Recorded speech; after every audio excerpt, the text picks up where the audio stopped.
Paso 2, procesa y comprende. También lo hace. No comprende, procesa. Pero al comprender te lo discuto. Y la inteligencia artificial, en particular, que es lo más resonante en el último tiempo, creemos que estamos conversando con una persona. Entiendo que me van a decir, no, Oscar, es un chat. Ok. Pero muchos creemos que lo que nos dice es verdad, no lo validamos y asumimos que, de acuerdo al conocimiento que tengan las personas, que eso es como es, y no pensamos lo que tú dices, el tema de los sesgos y las creencias que fueron alimentando esa inteligencia artificial y es producto de las respuestas que nos está dando. No busques más. Está dentro de ti. Porque la salida es hacia adentro. Bienvenido, bienvenida a Resignificando, el podcast que cada martes y cada jueves nos trae JM Gris sobre coaching, gestión emocional, crecimiento personal y lo que acontezca en la vida.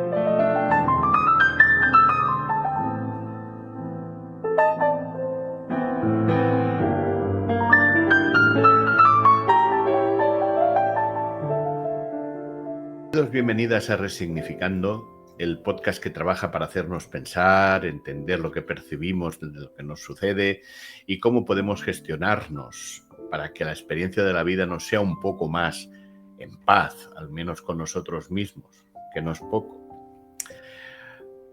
Hoy nos acompaña otro raro como yo, convertido desde la tecnología al humanismo. Un buen amigo del otro lado del charco nos visita Óscar Smith. ¿Qué tal, Óscar? Bienvenido a esta tu casa.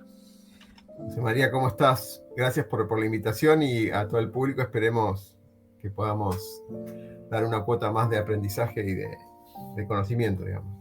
Eso es lo que vamos intentando y lo que vamos trabajando en ello. En el fondo, aquí en la vida hemos venido a vivir y aprender, ¿no? Y en ello estamos.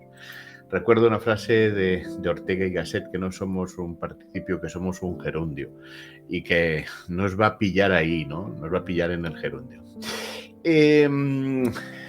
Óscar, como digo, bienvenido. Cuando tengo bios raras, como la mía o la tuya, prefiero que sea la persona implicada la que nos la explique, ¿te parece? Porque hay tecnología, hay organización, hay humanismo, hay coaching. Tú mismo. Bien, bueno, vamos a explicarlo. Yo me quedo con el coach transformacional, si entendemos lo que es la transformación de las personas. Soy ingeniero de sistemas, igual que vos, coach ontológico y estudié obviamente un MBA de negocios, más allá de tener una trayectoria casi de 30 años en la parte corporativa o asesoramiento. Es un mix interesante, más allá de padre de familia, que es el título más importante, y esposo, que son los dos títulos más importantes que tengo, e hijo, ¿no? Por todo lo que sea los familiares cercanos. Pero el tema del estudio, no me acuerdo cómo te pasó a vos, pero creo que compartimos también esto. Me faltaba conocimiento. Siempre me ha faltado algo más. Y primero era ingeniería, después quería entender el negocio y después quería entender por qué los negocios y la ingeniería no llegaban a buen puerto o no llegaban a cumplir una meta. Y ahí empezó la parte de ontología, antropología, psicología, sociología, que estuve estudiando durante 3 años más o menos. Y tiene su lógica, ¿eh? Y tiene su lógica. Pues ya veis la melange que tenemos aquí montada entre nuestro invitado y un servidor. Nosotros dos, nuestros egos, tecnólogos, coaches. Esto parece más el camarote de los hermanos Marx que otra cosa, ¿no te parece? Esa parte tendrías que compartirla de luego en los comentarios y demás, porque es un caso anecdótico. Vamos a darle un contexto, ¿no? Porque era una habitación donde había un desafío por una con Groucho y aparecían referentes que querían entrar al camarote para algo, un plomero, una enfermera, la limpieza, etcétera, y era un cuarto no más de 2 metros por 2 metros. ¿No era? Y era como si representaríamos el mundo caótico que estamos viviendo hoy por hoy, de alguna manera. Pero Groucho tenía una actitud diferente, digamos, ¿no? Sí, sí, porque Groucho, lo divertido del tema es que esa escena, según parece, se rodó después de comer. Y en la comida estuvieron discutiendo Groucho con el director de que Groucho no era capaz de improvisar. Y entonces, pues bueno, la situación era, el guión era pues que tenía que venir gente y meterse allí en el camarote y tal que cual, ¿no? Pero el director lo que hizo es, persona que pasaba por el set, lo enviaba vestido con flores o con plomero o con no sé qué, como si fuera alguien del barco. Y otro, y otro, y otro. Y Groucho, a la que ya le vinieron 20, pues o 10, ya vio por dónde iba el tema y entonces ya empezó a improvisar, empezó a hacer las suyas y para mí ha sido una de las más grandiosas. Pero es que yo creo que tenemos que ser más holísticos y no ver solamente a Groucho, sino ver a los hermanos Marx, ¿no? Totalmente, totalmente. De hecho, el 2020 con este mundo Bunny, ¿sí? Esto más de la ansiedad, que ya has tocado este tema en otras oportunidades en tu podcast, la ansiedad, el mundo exponencial, lo incierto y lo quebradizo, abrazan la realidad. Si bien parece en tono irónico y nos estamos riendo de algo que vemos hacia el exterior, pero si lo analizamos, qué nos pasa hoy en día, no estamos muy lejanos a eso. En un momento era situaciones donde teníamos que gestionar algo con un aprendizaje del pasado y no nos alcanzaban las herramientas. Ni sin resolver eso, aparecían nuevos sucesos donde las personas no podían conectarse a distancia para seguir trabajando en la empresa. Y no más que eso, aparecía otro suceso más donde la cadena de pago se había cortado. Y cuando no terminó eso, seguíamos pasando cosas que es tal cual las situaciones que iban apareciendo en el caso de esta habitación de los hermanos Marx. Iban sucesiones y básicamente Groucho los metía ahí adentro y los iba manejando aparentemente, lo iba gestionando. No te digo así, manejando. Lo iba gestionando. Pero el que era increíble era Harpo, porque Harpo iba por encima, nadando, por encima de las vicisitudes, ¿sabes? El tío iba a su bola, tal. Yo creo que Harpo era, quizá Groucho era el... Pero Harpo era aquel capaz de, con las cosas distintas, hacer entender que había algo distinto, ¿no? Claro, totalmente. Buscar el pensar diferente. Sí, el pensar diferente. Es diferente. Eso Oscar, es que cuando hablamos tú y yo siempre nos liamos. Porque claro, es que no nos sirve pensar en la caja. Tenemos que buscar los tres pies al gato. Aquí en España le decimos los tres pies al gato. No sé, seguro que en Argentina o usáis lo mismo o usáis algo parecido. Sí, es la quinta pata al gato. Es similar, claro. Vosotros tenéis el IVA, vosotros tenéis... Bueno, aquí estamos y estamos los que somos y tal. Vamos al turrón, ¿qué te parece? Perfecto. ¿Te parece que expliquemos a nuestra audiencia la génesis del capítulo del podcast? Porque esto ha salido así entre nosotros, no estaba previsto este podcast, este capítulo, y nació así un poco... es que, verás, o veréis, porque lo tengo que explicar a vosotros porque tú lo sabes. Yo es que escuché que había... Primero, con Óscar me liga una muy buena relación porque creo que nos vemos los dos en espejo y nos respetamos. Es divertido porque decimos a veces, vamos a discutirnos. Y mucha gente diría, estos se van a pelear. Y no, es que es ahí donde le damos la vuelta y donde vemos la quinta pata al gato, ¿no? Y Óscar y yo, quizá por el tema del tecnólogo y por el tema del coaching, lo de la inteligencia artificial nos trae ahí de cabeza, ¿no? Sobre todo la palabra inteligencia, ¿no? Sí, bueno, eso de inteligencia lo de artificial es artificial, pero lo de la inteligencia es bueno. Aquí en el servicio militar, cuando terminabas el servicio militar, cuando era obligatorio, se le supone, ¿sabes? El valor se le supone. Pues aquí estamos, pero ya llegaremos ahí. Entonces escuché una disertación que era muy divertida y por eso le hemos puesto este título muy divertida para mí. Le he puesto este título a este capítulo de si la inteligencia artificial podía terminar en el diván, así como habría los prompt engineers, los psicólogos de IAs, ¿no? porque se planteaba si la inteligencia artificial podía llegar a heredar nuestras creencias, nuestros sesgos, si lo podía llegar a integrar. Y parece ser que ha habido esta charla o esa discusión o mesa redonda, no sé, desconozco. Por favor, si alguien lo ha oído, que lo ponga en comentarios, porque así al menos veremos un poco el contraste, ¿no? Pero aquí el tema es tú y yo, a ver qué pensamos, ¿no? Con Óscar, como digo, tengo una línea punto a punto y vamos hablando de la información. Y tanto que pensaba que, oye, quizá que tenga sentido llevarlo a un capítulo del podcast y aquí está, ¿no? Es decir, ¿le podemos pasar nuestros sesgos, nuestras creencias, nuestros modelos a la IA? ¿Tú qué opinas? Bien, vamos a generar primero un contexto, porque si no vamos a espolear lo que por ahí algo intuimos. Antes de explicar ChatGPT y demás, sabemos que todo se construye en base a datos, con lo cual los datos son los que conforman todo este conocimiento aparente que tienen estas inteligencias artificiales. Ahora bien, pensemos un poquito de cuando se dispararon las redes sociales, no hace más de 20 años, ¿sí? Que fue por ahí el disparador de todo esto.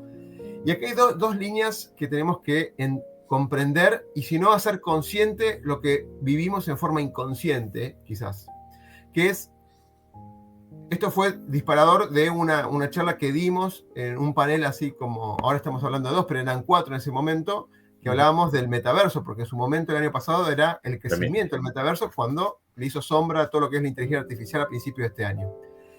Hablamos de la humanización de la tecnología, donde el ser humano está de alguna manera tomando la tecnología como si es un reflejo, digamos, directo al ser humano, y no es que es una interfaz, que la humanidad va más allá de eso, ¿no? Uh-huh. Eso por un lado. Y por el otro lado, muchas veces estamos tomando como verdad muchas cosas que suceden y nos están pasando. Es una evolución tomada con pinzas, donde nos va modificando la forma en que somos humanos.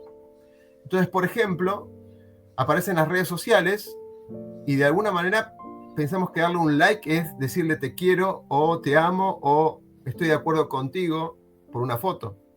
O si pongo un comentario estamos pensando que estamos conversando con las personas en algunos conceptos. Yo estoy ahí, yo sé lo que estás haciendo. No. Es una interacción con una interfaz en el medio. Pues estamos acostumbrados y nos fueron moldeando todas estas tecnologías a la rapidez, la inmediatez, ¿sí? Y lo toma exponencial. Hay cosas que no podemos comprender porque el ser humano no comprende, si no se lo entrena, a pensar en forma exponencial. Está preparado para pensar en forma lineal. Lineal sí. Ocurre causa-efecto, no que la causa ocurrió 5 o 6 instancias atrás y repercute de una forma extraña y no directa al presente. El otro tema es, obviamente, la movilidad que estamos viviendo, donde estamos cerca de todo, tenemos acceso a todo, pero no tenemos acceso a todos. Es decir, tenemos acceso a toda la información o todo el conocimiento, pero estamos alejados de todos, o nos aleja cada vez más al contacto, o un abrazo, o esta discusión que estamos hablando en particular. Y la inteligencia artificial, en particular, que es lo más resonante en el último tiempo, creemos que estamos conversando con una persona. Entiendo que me van a decir, no, Oscar, es un chat. Ok. Pero muchos creemos que lo que nos dice es verdad, no lo validamos y asumimos que, de acuerdo al conocimiento que tengan las personas, que eso es como es, y no pensamos lo que tú dices, el tema de los sesgos y las creencias que fueron alimentando esa inteligencia artificial y es producto de las respuestas que nos está dando. Entonces, ¿es inteligencia eso? Indudablemente no. Es un boceto, es algo que se parece ni siquiera al pensar, porque no piensa estos seres autómatas, sino que responden frente a ciertas reglas o modelos con los cuales fueron entrenados, ¿no? Yo pienso que aquí tendríamos que pensar en el test de Turing, ¿no? Por poner un referente, porque nada es cierto ni incierto ni tal, pero ya Turing ya en aquel tiempo ya diseñó el test, cuando diseñó la máquina Bomb, ¿no? Entonces, pues ya se olía Turing de que podía haber un momento, y he leído por ahí que ChatGPT ha pasado el test de Turing y he leído que no lo ha pasado. O sea que aquí hay mucha... Porque claro, ¿qué es el test de Turing? ¿Para quién y para qué fue montado? ¿Y bajo qué concepto? ¿Y qué buscaba el test de Turing? Correcto. En particular, obviamente, estaba descubriendo si del otro lado había un ser autómata o si había una persona. Eso era el sentido. Hoy por hoy, en un montón de ejemplos, tú lo has tocado la otra vez también, el tema de la calculadora, cómo impactó en todo el crecimiento y el aprendizaje. Ahora sí, seguramente lo vamos a ahondar en otro ejemplo. O el punto acá, descubrir si el otro lado es un autómata o no, como poniendo un hashtag, o un captcha en particular, podemos descubrirlo.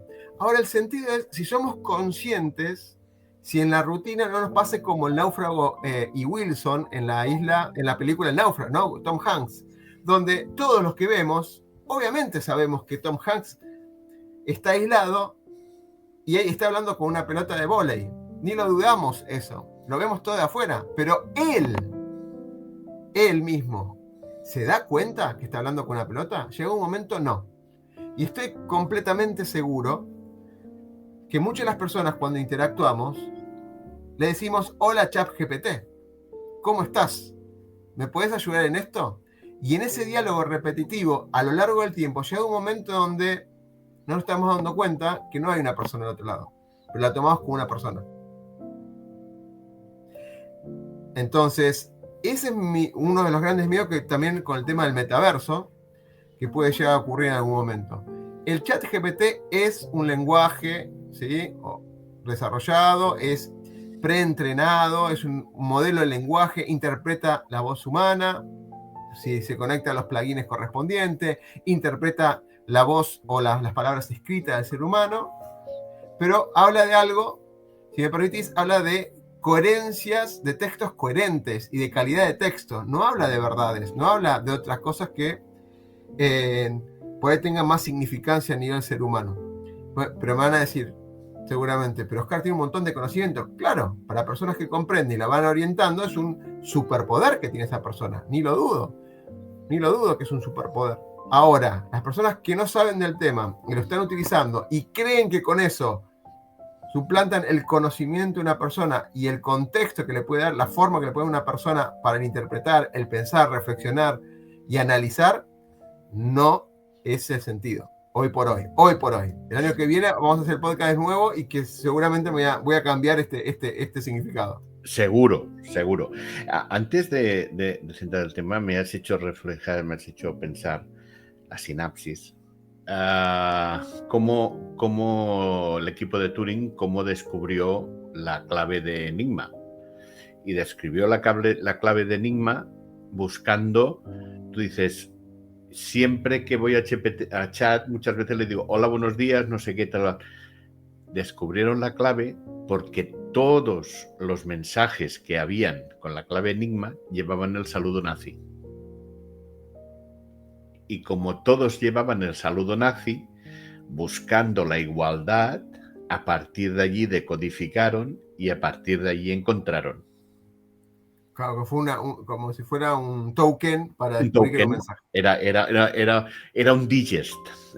Al encontrar el digest de allí, dijeron, pues ahí está esto. Pues a partir de aquí, a partir del digest de ingeniería inversa, y a partir lo hicieron.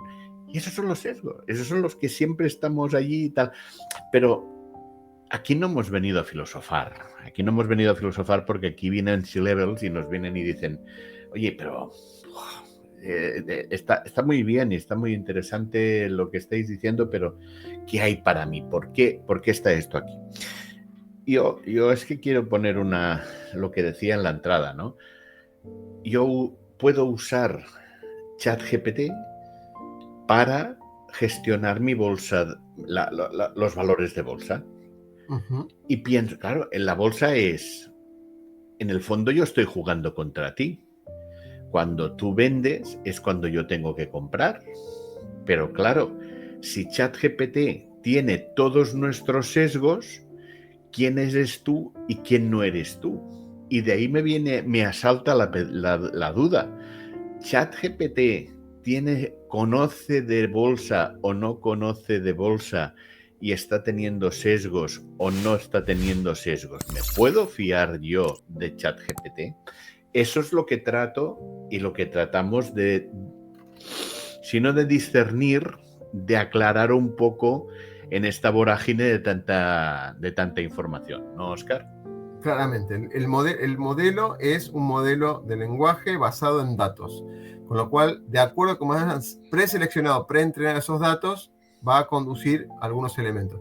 Seguramente, cuando lo preentrenan con libros o estadísticas o información, por ahí hay cosas donde si se hace una pregunta, ¿cuándo se descubrió América? O ¿cuándo tal hito que responde una respuesta de buscar el dato? Bueno, eso no hay mucho que discutir. El tema es cuando hay algo reflexivo como ¿a dónde voy a invertir mis acciones? O ¿dónde voy a poner mis finanzas? De acuerdo al contexto que se está dando en el mercado estadounidense, europeo, etc. Ahora, la primera pregunta es, si eso es un conjunto de datos, ¿quiénes son los que seleccionaron esos datos y con qué criterio? Porque ese criterio filtra todos los sesgos universales. Es decir, las 8.000 personas que hay en el mundo, de alguna manera, ya no son las 8.000 personas. No están los sesgos de todas. Según buscamos un balance, el mundo siguió creciendo, con lo cual hay un esquema de bondades que le ganan a las maldades. Pero de entre los 8.000 personas no están todos sesgados porque no todos tienen tecnología. Con lo cual, si no tienen tecnología, solamente algunos proveyeron información, para los cuales algunos pocos preseleccionaron esa información y armaron este conjunto de datos que te permitirían quizás investigar en esta muestra muy filtrada para hacer las acciones de finanzas. Bueno, ok, podemos tomar la base de datos de finanzas que está activa y en base a algún patrón tomar una decisión. Sigue estando donde, como esa es información del pasado, no me puede prever nunca información del futuro. Y hay alguna distinción cuando abordemos el tema de aprender, que es algo que mencionaste. Es aprender del pasado es lo que venimos haciendo hasta ahora. Pero aprender el futuro es tomar de base de información y anticipar algunas situaciones, escenarios futuros donde yo pueda invertir, porque eso se trata la inversión, es apostar en el presente para un futuro aparentemente proyectado que tiene uno, ¿no? Y otra cosa es, Óscar, es entender lo que es aprender, que ya hablaremos de eso. Yo aquí voy a hacer un poco de abogado del diablo, porque bien, si te dicen que un caballo se ha comido un león, yo te diré, hombre, me extraña, pero te diré, explícame qué es un caballo o qué tipo de caballo, explícame qué tipo de león y explícame qué es la lucha o la comida, ¿no? Entonces aquí creo que sería importante entender, por ser un poco, tampoco vamos a hacer el método de Descartes, ¿no? Pero es ver qué es ChatGPT, qué son creencias, qué son los sesgos y qué es aprender o qué proceso hace, si te parece. Entramos un poco en el tema de qué es, primero, esa inteligencia artificial, ChatGPT, y si no, ¿qué hace ChatGPT? Correcto. Bueno, no se autodefine como inteligencia artificial. De hecho, las definiciones que hay hablan de una arquitectura.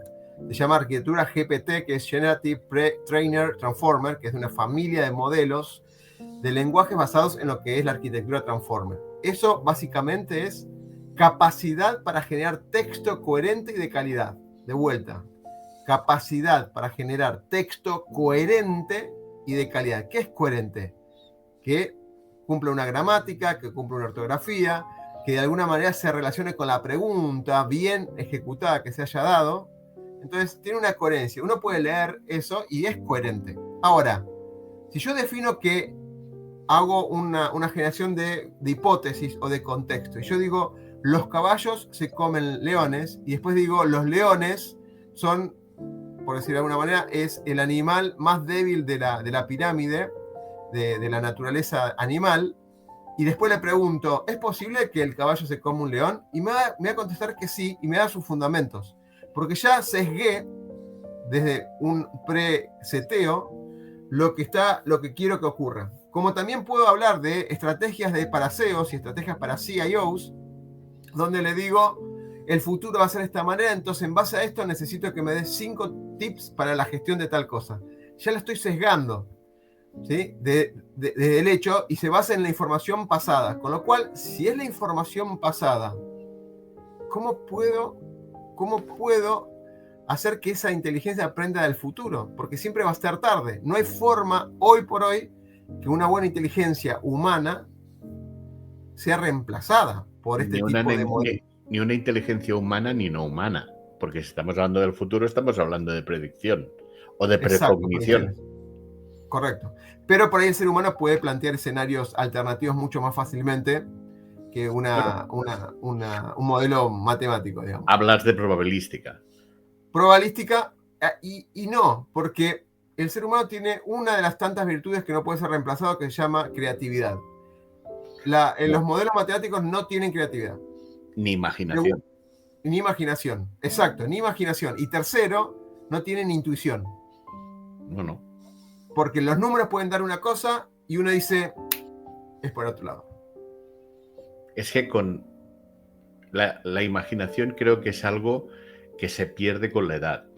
O sea, la imaginación cuando eres joven, las motos vuelan y hacen lo que quieren y con lo que tú piensas y tal igual. Y con la edad te vas racionalizando y tú mismo te vas cortando las alas, ¿no? O sea, yo creo que es así. Un psicólogo de aprendizaje o un psicólogo en general podría dar mucho más fundamento a esto. Y es verdad, empezamos la educación tradicional desde la escuela y demás, donde nos limitan a que esto es así y no es así. Nos imaginamos los imposibles. Yo jugaba con 1000 ladrillos o rastis en su momento, perdón las marcas, pero y creaba cosas. Y con mi muñequito, por ahí un muñeco que tenía era el mismo muñeco de siempre, pero los escenarios cambiaban de acuerdo a la imaginación. Si era agua, era un lago enorme. Si era el pasto, o el césped, era por ahí una selva. Era la imaginación a pleno. Y de hecho, las tecnologías nos limitaron mucho esto. Muchísimo esto. Uno, para ver una película, tenía que ir al cine. Y uno, cuando leía un libro, la imaginación que corría cuando uno leía un libro solamente, era mucho más maravilloso la creatividad y la imaginación que ir a ver una película. Hoy tenemos acceso a todas las películas de forma inmediata, por streaming, con lo cual nos limita también mucho esa imaginación. Es más parecido a las cosas que vimos más que una imaginación, ¿no? Cuanto más tecnología hay, menos imaginación necesitamos. Y eso después te voy a sacar un tema, porque vamos, yo al menos aquí en España de jovencito, cuántos partidos de fútbol habíamos hecho con pelotas de trapo o con no sé qué o con lo que habíamos encontrado y se acabó la historia. Pero bueno, o sea, pero tengamos un punto en claro, por cerrar el tema de ChatGPT. O sea, el objetivo de ChatGPT es hacer una construcción semántica correcta de la construcción del lenguaje. ¿Esa es la idea? La construcción correcta del lenguaje, correcto. Basado, o sea, obviamente, en conocimiento, José María, ¿no? Mientras de alguna manera la estructura y el sentido de la frase sea correcta y no esté diciendo ninguna imbecilidad, es coherente. Es que si planteas un escenario de incoherencia, como dijiste en el video de los hermanos Marx, es incoherente que las personas piensen que van a hacer un trabajo todas amontonadas en un cuarto de 2x2. Es incoherente, pero en la coherencia de bienvenido, pase, no le quiero limitar y hágalo, es coherente lo que está diciendo. ¿Cuál es la incoherencia? ¿Quién define la incoherencia? Es coherente desde el punto de vista autómata, es coherente lo que está diciendo, porque se basa en datos, en reglas, y es coherente en base a esa regla de juego. Pero ahí estás jugando en la línea delgada, ¿eh? Estás ahí en el filo, ¿eh? Has estado fino. Si te parece, vamos a ver el tema de las creencias. Si te parece, vamos a ver las creencias, por ver el otro lado porque estamos hablando de si la parte técnica va a mestizar, por decir de alguna manera, va a heredar conceptos humanos, ¿no? Yo cuando hablamos de creencias, yo siempre hablo de la metáfora de la mochila. Nosotros nacemos con una mochila y vamos aprendiendo cosas. Vamos aprendiendo cosas que nos enseñan, que nos adoctrinan o que experimentamos. No digo adoctrinar, es vas al colegio, vas a la madre, nos explican a cosas y tal. El fuego quema, pues si lo metes en la mochila. Pero un día encuentras que hace frío, que te vas con los compañeros, te vas a la montaña y que sacan el fuego para calentar. Vas a coger la creencia y la actualizas. Dices, además de quemar, también sirve para calentar. Con lo cual, actualizas la creencia, ¿no? Como coach, tenemos claro que lo fastidioso es cuando llevas esa mochila que no revisas y la vas llevando así y tú no sabes ni lo que llevas, con lo cual no sabes qué eres tú, no sabes cómo estás comportándote, ¿no? Yo ahí entiendo lo que son las creencias. Y para mí hay un punto que no tiene parangón, que es el mito o la alegoría de la caverna de Platón. Ese para mí es... ¿Y 2400 años? Varios, pero se repite, es la sabiduría que hubo en esa época se repite y se reutiliza todo el tiempo. Y era así, si no recuerdo es el libro sexto o el séptimo de la República. O sea, que imagínate, estaba en medio, es un diálogo en medio de una... O sea, es algo... Y cuando te vas haciendo mayor y vas viendo las cosas y te das cuenta lo que ya había allí y que tú no eras consciente, es que te duele, ¿no? Por abreviar, en el mito de la caverna, dice que hay una caverna, imagínate una caverna oscura, imagínate una pared y toda la gente está atada, pero está sujeta y solamente puede ver a la pared de enfrente. Y detrás de esa pared hay un gran fuego que ilumina la cueva. Y entre la pared de atrás y el fuego va pasando personajes y van pasando y llevan formas, y van dando voces y dan gritos. Claro, la gracia es que las personas que están allí, lo único que han vivido, porque no han salido nunca de ahí, entienden que quien grita y quien tiene vida son esas formas, esas sombras, pero no entienden de que verdaderamente eso hay una realidad detrás. Correcto. Y eso es la interpretación, que siempre, eso son las creencias, eso son la vida no es lo que lo que nosotros vivimos, es lo que nosotros entendemos de la realidad. La alegoría continúa con que uno sale, encuentra y se da cuenta de que el sol es el que genera la luz y que primero cuando sale le duele y que encuentra... Quizá eso sería para otro día explicar, si te parece podemos hablar sobre coaching y sobre creencias y tal, pero creo que lo importante de ahora era entender qué es una creencia. ¿Quién son los personajes? ¿Quién somos los que estamos delante? Pues todos nosotros. Y estamos viendo, estamos asistiendo, pero no somos los observadores que tú decías antes. Somos los que estamos ahí metidos, somos los que estamos hablando con Wilson. Correcto, correcto. En particular, una observación es, esas personas que están ahí desconocen que hay un mundo real o un mundo externo, exterior. Desconocen. No existe como posibilidad, por eso una frase que compartimos en otras charlas es: nadie puede observar lo que no conoce. Es decir, uno observa y dice, ¿es una sombra? No, no es una sombra, es la realidad. ¿Es una pelota para Wilson? No, es mi compañero de aventuras. Con lo cual, para ellos es la verdad absoluta. Por eso cuando uno sale y es un momento de quiebre, por eso cuesta mucho el cambio de mentalidad en las organizaciones, porque están acostumbrados a eso. Y ellos venían haciendo las cosas como venían haciendo, aprendiendo del pasado, y la pandemia cuando llegó, cambió las reglas de juego, y no podían entender que cambiaron las reglas, porque no estaban preparados en su mindset. No. Y muchos no querían cambiar, porque no querían salir de la cueva, porque le generaba o miedo, o sorpresa, o disconformidad, o lo que fuera. Su zona de conocimiento.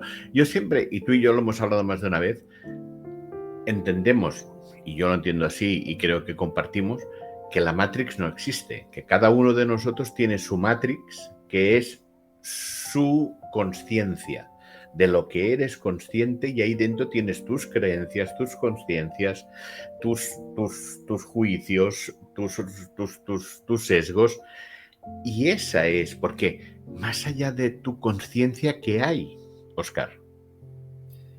Tenés un grado inconsciente, ¿no? Que es el famoso domo invisible que nos rodea y no nos damos cuenta porque nos tiene que decir alguien algo, o salvo que pase algo puntual que nos produzca un quiebre emocional, un quiebre en las razones o en los fundamentos que estamos utilizando.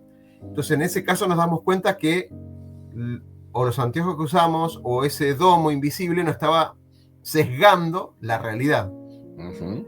Entonces, ahí en particular, el darnos cuenta de eso nos puede generar una cierta emoción particular que nos puede inspirar a un cambio o estancar y dejarnos en esa zona de confort donde todo ocurre menos el cambio, ¿no? Y hoy por hoy, en mundos caóticos que cambian constantemente, no podemos quedarnos en eso y tenemos que estar preparados para desafiarnos constantemente, ¿no? Es este sentido que le estamos dando esto, eso es una inteligencia humana.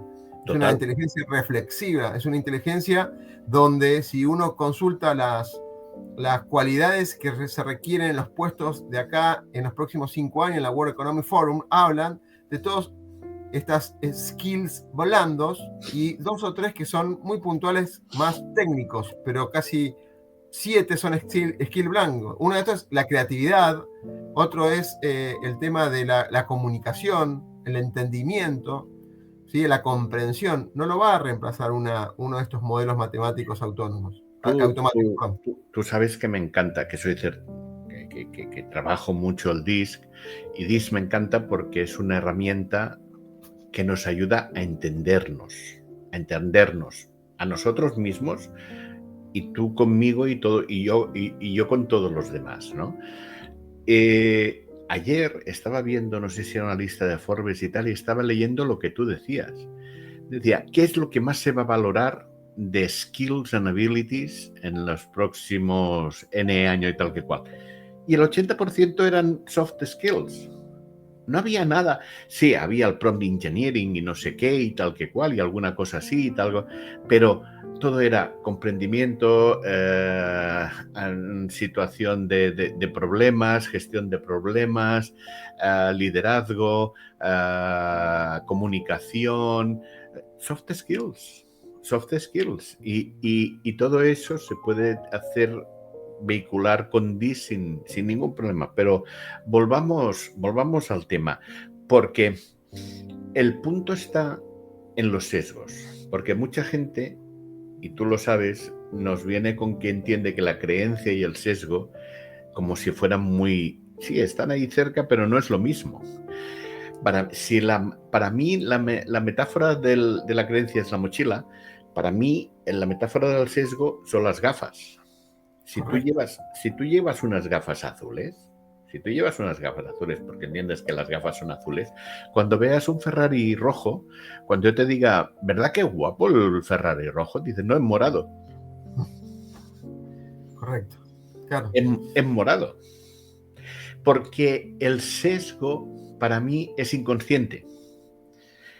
Es mucho más inconsciente que la creencia. Y entonces ahí te está dando esa visión, de nuevo, sesgada, ¿no? Y entonces, de alguna manera, hay que entender, y aquí hay sesgos increíbles, porque hay el sesgo de confirmación, que todo lo que viene a reforzar lo que yo pienso y mis creencias y mis sesgos, eso para mí es bueno, pero lo que va en contra y tal, ni lo veo. Es que ni lo veo. Pero hay un sesgo que a mí me encanta. Los yanquis, la Segunda Guerra Mundial, con los B-17, los bombarderos, hubo un chalao que supongo que era estadístico y empezó a poner en un B-17 de papel los puntos donde cuando volvían los B-17, donde venían ametrallados. ¿Vale? Total. Y cuando al cabo de 2 meses o 3 meses de estar trabajando aquello, cuando ya tenía un B-17 totalmente ametrallado, dijo, ¿veis? Esto es donde nos viene ametrallado. Entonces, esto es lo que tenemos que reforzar más. Pues no. Los que venían ametrallados así eran los que sobrevivían, porque los que estaban ametrallados en las otras partes eran los que no volvían. Claro. Y ese se le llamó el sesgo de supervivencia. Porque hay que entenderlo al revés. Y fíjate, si hubieran reforzado esas zonas que en el fondo no eran tan vulnerables, el avión hubiera volado peor. Fíjate cómo son las cosas, ¿no? Entonces, si ya tenemos claro más o menos lo que es el ChatGPT, lo que son las creencias, lo que son los sesgos, ¿qué te parece si hablamos un poco de cuál es el proceso de cómo aprende, vamos a poner entre comillas, ChatGPT con las interacciones humanas? Ok. Bien, planteemos un escenario que es una pirámide muy famosa que es compartido, y esto es cómo aprende el ser humano, y después lo relacionamos con directamente cómo aprende un modelo automático.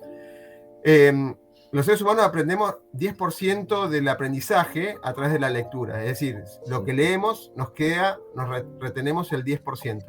Uh-huh. Un 20% de lo que escuchamos. Empezamos a hacer la analogía con algo automático, ¿no? Uh-huh. 20% de lo que escuchamos, 30% de lo que observamos, o sea, todo lo que observamos, cuando digo observar es mirar e interpretar, ¿no? ¿Sí? Después, 50% de lo que escuchamos y observamos, o sea, si lo escuchamos y lo observamos, un 50% retenemos, ¿sí? Y el 70% por lo que discutimos y reflexionamos, como estamos haciendo ahora sobre algún tema en particular. Y 80% por lo que hacemos en nuestra experiencia. Y después el punto final es cuando ya hicimos todo ese recorrido y logramos explicárselo a otro de una manera efectiva, ahí verdaderamente es donde aprendemos en un 95% el tema en cuestión. Entonces, en ese sentido, ¿una entidad automática puede hacer todo esto? No. ¿Puede leer información? Sí, que puede leer. ¿Puede escuchar? También puede escuchar y poner un script guardado en base de datos de léxico o vocabularios. Pero ¿puede discutir y reflexionar como el ser humano? No lo puede hacer. Cuando observa y escucha, ¿qué observa y escucha? Supongo que pueda observar y escuchar todo el infinito de los datos, que es imposible. No lo puede hacer. Ya está sesgado la información que tiene que elegir por alguien que le va a decir hay que elegir esta información. Con lo cual esa configuración de creencias está determinada por ese filtro en particular. ¿Puede enseñarle a otro ser humano? No, puede contestar preguntas que le hace el ser humano, que él tiene la meta o el objetivo de analizar o reflexionar, pero no puede interactuar reflexivamente. No, con lo cual es que hay un tema claro. Si detrás hay un algoritmo, no es inteligente. Exacto. O sea, si yo a ti te digo, represéntame, Óscar, y di esto, y te doy un algoritmo, y tú vas y me representas, tú no tienes poder decisorio, tú no eres inteligente. Tú eres ejecutor, bajo mi punto de vista. Más velozmente, más rápido, como fuera, sí, pero es simplemente ejecutor. Y podemos discutir, pero claro, es el momento donde hay el concepto de libre albedrío hay el momento de que dices, bueno, yo pienso que... Pero aquí hay un punto que vamos a dar una noticia y pienso que va a ser divertido. ¿Qué es el aprendizaje?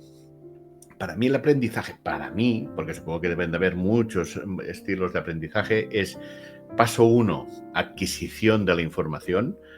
Paso 2, ahí pues ChatGPT supongo que adquiere, ¿no? Realmente, sí. Paso 2, procesa y comprende. También lo hace.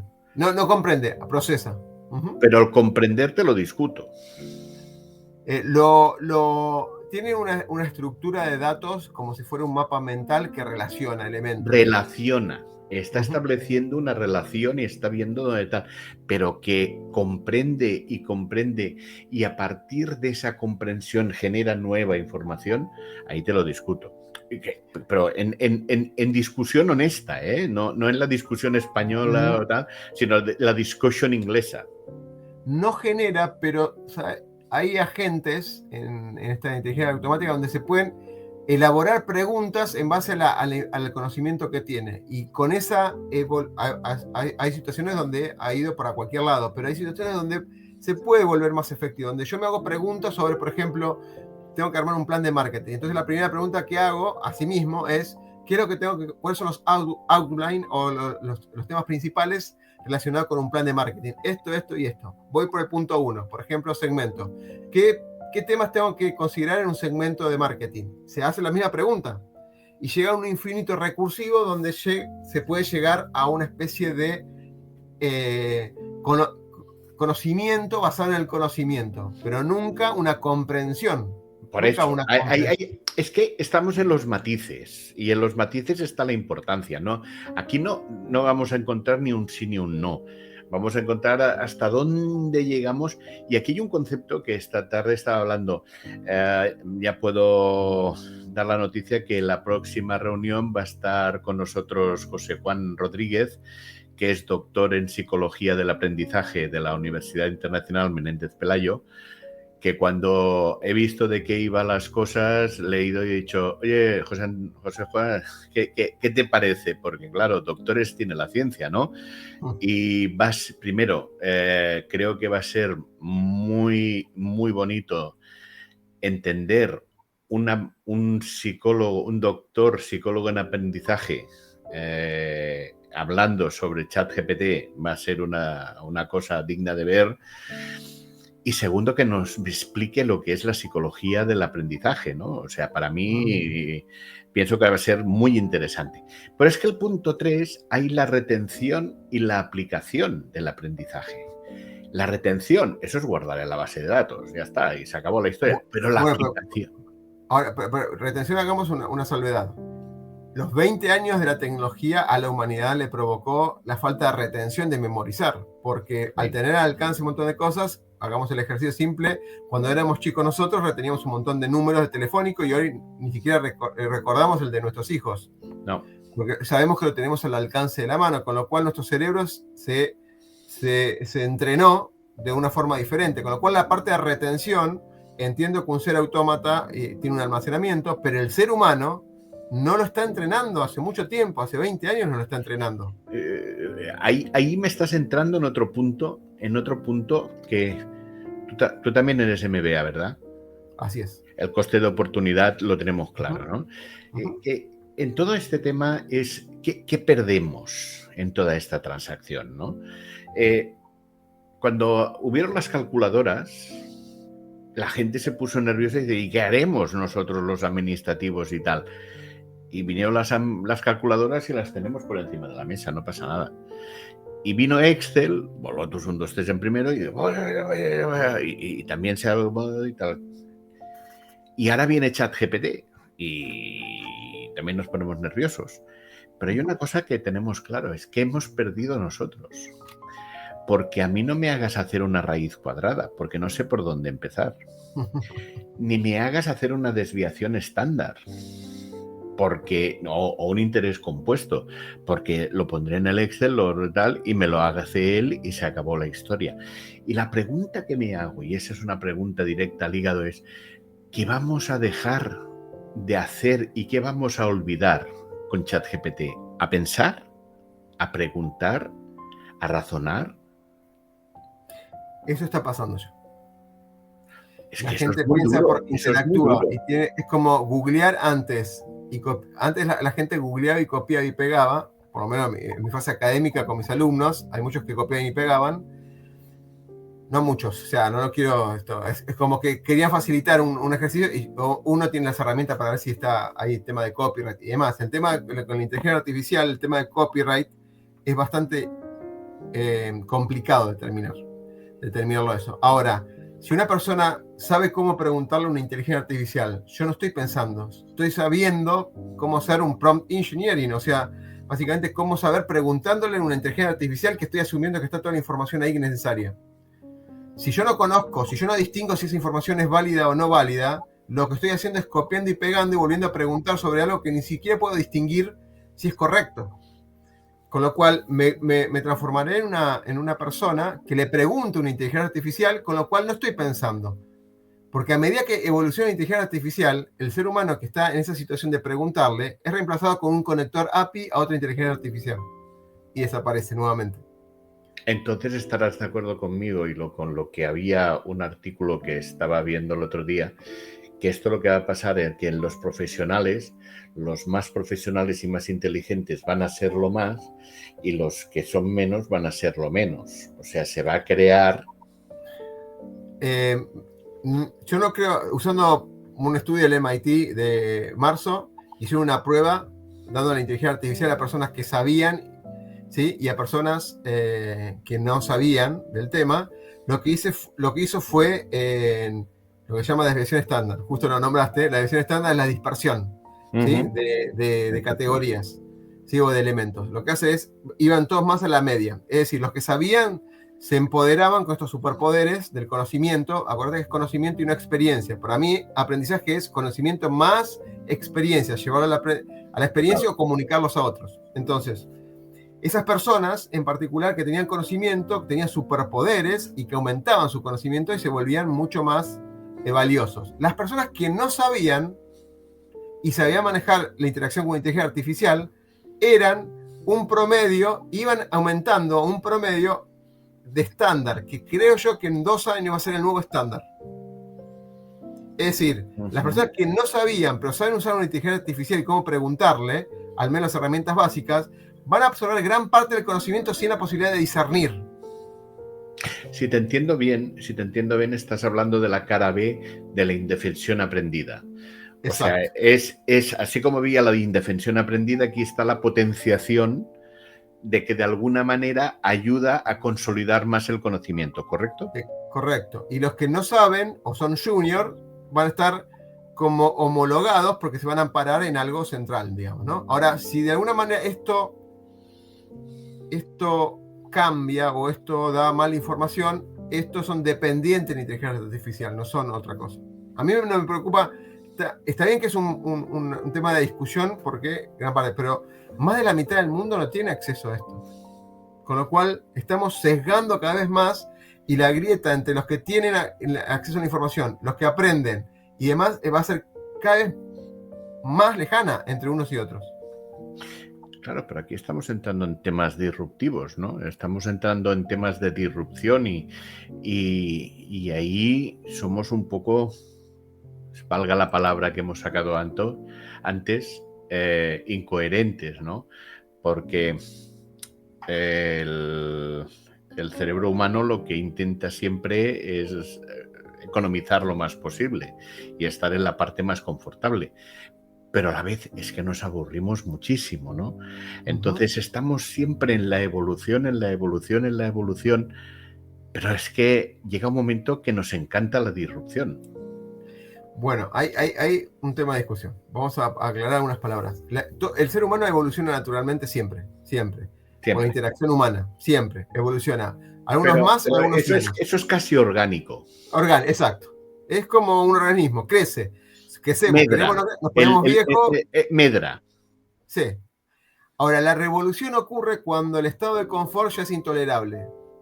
Es decir, la intolerancia a sentirse que es el día de la marmota, esa película donde se repite todo y parece que todo está dentro de un contexto que tenemos control, pero tampoco evolucionamos. Entonces necesitamos el factor sorpresa. Con lo cual, la revolución que viene previo a la disrupción, la revolución es cambiar el crecimiento natural de esa evolución que veníamos teniendo. Ocurre una revolución cuando, no sé, desde nos separamos, ocurre algo drástico en la familia, ocurre un incidente, una crisis, puede ocurrir algo de felicidad también, donde decimos tenemos que cambiar esto. Entonces acá hay una revolución, no digo ni las revoluciones industriales, ni la revolución francesa, ni las revoluciones conocidas históricamente. No, es una revolución. Revolución. Es un cambio de paso. Correcto. Pero la revolución ocurre dentro de los paradigmas y los conceptos de conocimiento que están actualmente en el contexto. Yo crezco, me revoluciono dentro de ese paradigma. Ahora, la disrupción es distinto. La disrupción es algo más donde quiero romper con los paradigmas actuales, porque no me llenan, no me fundamentan, no me sirven. Así como en la matemática en ese momento estaban los números reales o los números los números reales, y después pasamos a los números imaginarios para complementarlos en algunas cosas que no alcanzaban los números reales. También estamos la física cuántica y la matemática cuántica, que necesitamos ese contexto porque los números imaginarios tampoco nos pudieron dar respuesta. Entonces, perdona, hablar contigo a veces me hace saltar los... ¿Tú has oído hablar del mundo 25? Sí, claro. Es la cara B. ¿Pero qué te hice yo para que saltes al mundo 25? ¿Me explicas? Oye, aquí nos hemos metido... Yo no te he traído, o sea... No. Después vas a cobrar y vas a recibir... Pues, o sea, que yo no te... Me has hecho saltar tal cuando decías, cuando el disconfort... Digo, es que el confort también nos va a traer la decrepitud. Para los que no han oído hablar... ¿Era el mundo 25? Que hicieron ese ensayo con ratones, con 200 ratones, y los pusieron en un sitio que hicieron varios intentos, y este era el mundo 25, y les daban todo. A los machos les daban hembras, les daban sexo, les daban procreación, les daban comida, no tenían que ir a buscársela, se la ponían y tal que cual. El concepto real se llama Universo 25. Universo 25. ¿Sí? Universo 25. Y replicó lo de Sodoma y Gomorra, que es un caso histórico de lo que estaban placeres en demasía. Pero es que aquí estamos como el otro día que estábamos discutiendo, coño, es que de una cosa no vamos a la otra. ¿Estoicismo o hedonismo? ¿Es que el hedonismo a la punta o el estoicismo a la punta? No. La gracia está en el equilibrio, donde tengas de los dos y vivas en la realidad y vivas en paz contigo mismo, ¿no? Entonces, eso era, como bien dices, el universo. Gracias porque me has hecho saltar así y tal. Pero tú me decías, cuando el disconfort es total, digo, o si el confort es total, tan total que te vuelves holgazán y que ya no luchas ni por la comida, ni por la pareja, ni por el nada y tal que cual. Y dices, pues ya es con el chiste aquel, oye, los que vamos al cielo, ¿vamos o vienen a buscarnos? Es que la palabra fuerza va ligada con esfuerzo. Bueno, yo tengo una fábula, si me permitís 2 minutos. No sé cómo estamos, Mateo, porque siempre que estamos cerrando ya, pero tú estás en casa. Porque tiene mucho que ver con, por ahí, un concepto que llama, que tú lo conoces en los modelos exponenciales, que llama la desmaterialización, y tiene que ver con esto. Básicamente, lo voy a contar rápidamente, un ratón, ya que hablamos de ratones, ve un frasco lleno de semillas y dice, bueno, esta es la panacea. Se sube al frasco hasta el tope y dice, estoy acá y como y tengo todo al alcance. Vienen otros ratones y le dicen, vamos a salir a buscar otras cosas. ¿Para qué? Si ya acá tengo todo, en abundancia. Y pasaba el tiempo y ese ratón no aprendía otras cosas diferentes y se acostumbró a esos placeres que le daban al alcance de la mano, pero sin darse cuenta que a medida que pasaba el tiempo se iba comiendo todas las semillas y él quedó a mitad y al final del frasco. Y llegó un momento donde, si bien los ratones de afuera le habían dicho y los miraba, llegó un momento que no sabía qué hacer porque no tenía alternativa. Y lo peor de todo no es eso, que el darse cuenta que no tenía que hacer, sino que ahora, estando adentro del frasco, debía vivir por la buena voluntad o la mala voluntad de algunas personas que le iban tirando lo que podían, lo que querían desde afuera. Y eso estamos viviendo en muchas partes de la sociedad, hoy por hoy, donde No estamos pudiendo elegir porque nos acostumbrados a esos placeres de la comodidad y ahora no podemos ser creativos, imaginarios y un montón de otras cosas de la noche a la mañana. Esa, entre comillas, pérdida de tiempo y esa necesidad de la rapidez, de aprender rápido, no existe. No existe. No. Y lamentablemente esta sociedad, y en muchos, lo digo en muchos directores y en muchas cosas, piensan que tienen la solución mágica para cosas y es un entrenamiento que hay que hacer de todo su equipo y de su mentalidad también, ¿no? También, ya de paso, comento de que hoy he estado hablando con un par de personas que nos va a traer desde una escuela de Fuerzas Armadas. Nos van a dar explicaciones de las nuevas líneas de liderazgo que están implementando desde estos niveles. Y fíjate que en instituciones que quizás son más tradicionales y tal, están entrando en el tema del liderazgo y del equipazgo, de la gestión de equipos más tipo Scrum, más autogestionables. Autónomos, claro, más autónomos, colaborativos y demás, correcto. No hay más, no hay más.